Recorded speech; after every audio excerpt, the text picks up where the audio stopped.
48 дена без струја и без капка вода. Во крајно мизерни услови и живот недостоен за ниту едно човечко битие. Вака во 21 век живеат 15 на македонци кои во 1991 година, после падот на системот во Албанија, од Мала Преспа пребегале во Македонија.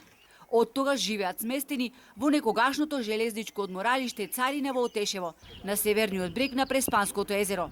Заборавени од државата, овие македонци сега живеат во руинирани и напуштени објекти, за кои никој не води грижа. Во некогаш преубавиот комплекс сега се слуша само нивниот лелек. Од ја им е исклучена струјата, наводно за годишен долг од 72.000 евра.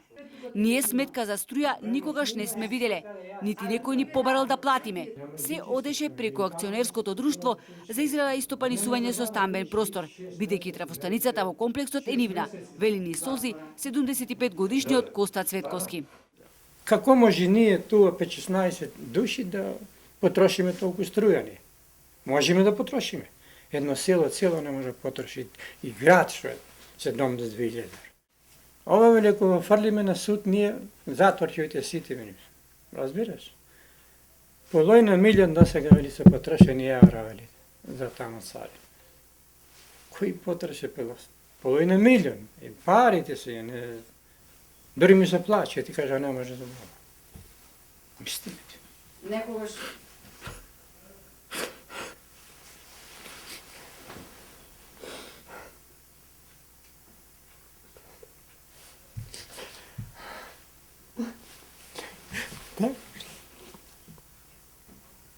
се обидовме велат да му кажеме дека некој краде струја, но попусто. Немаат ниту вода лице да измијат, бидејќи нема струја за потопните помпи да црпат од изворите кои сами ги копале. Наместо стакла, на прозорците има искинати најлони кои самите ги ставиле да се заштитат од студот. Не се овие објекти не се заживени. Нема ништо. Ние сме учени секако. И со леп од пченка, вие не знаете, сте млади, не знаете што е леп од пченка. Ни куче не го јаде, ние го јадеме и пораснаме со него, со таков леп. Ама овие услови не се за младите и за нас старите не се. Ама ако има струја, ќе имаме малку вода, ќе се искапиш. Зимата кламе најлони по пенџерите, најлони, да не ништуе толку, да не влезе дола кламе ќебина, заторваме да не влегува ветро. Градоначалникот на општина Ресен Јован Тозиевски вели дека се обратил до Евана со цел да им се постават броила и сами да си ја плаќаат струјата, но ситуацијата таму е многу комплицирана, вели, и најави повеќе детали за утрешниот ден. Од Евана Кусо велат трафостаницата не е во наша сопственост, а струјата е исклучена поради неплатен долг.